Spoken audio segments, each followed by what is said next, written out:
Welcome to the only daily podcast focusing on compliance news of the day. Each morning, start your day with a cup of coffee and Tom Fox, the voice of compliance, to hear about 4 of the top compliance, corruption, or leadership stories you will need to start your day.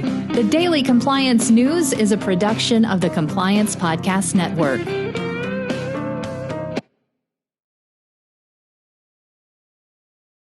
January 28, 2021, the $47 million bonus edition.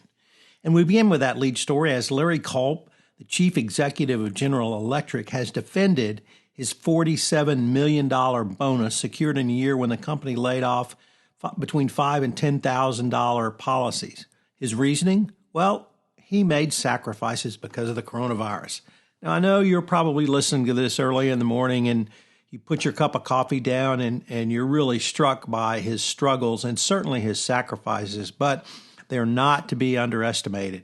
While snarky unions have attacked the board's decision to give him this bonus, actually, and it was after resetting his bonus because he wasn't going to make it under the old goal, so they reset it. They dropped the stock price target goal by about a half.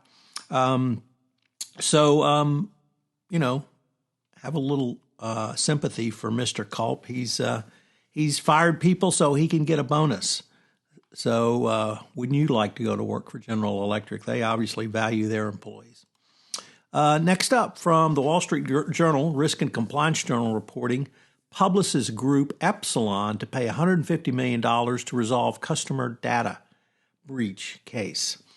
The unit agreed to pay this amount to resolve a years-old criminal matter relating to the sale of information of more than 30 million consumers that was used in fraud schemes. The schemes disproportionately targeted the elderly and other vulnerable individuals.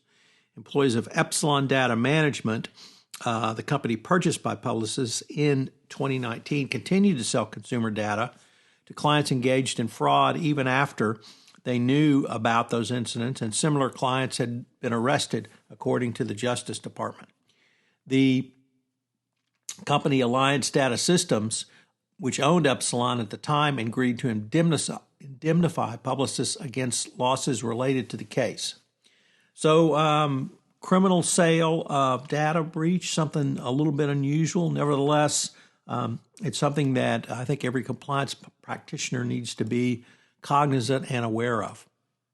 Next, from CNN Business, they believe that Wall Street can now relax as moderates have the mandate in the Biden administration. While stocks have surged and are near record highs, CNN believes it's largely because of a growing hope that moderates in both parties will continue to control the shots. While Democrats have the Senate, there's obviously a narrow majority or no majority, and investors hope this could lead to a compromised COVID-19 stimulus bill and that the Fed will continue to support the economy. Really no surprise if you followed Joe Biden any of his career, and I certainly have since the 1980s. He's not a flame-throwing liberal. He's a moderate.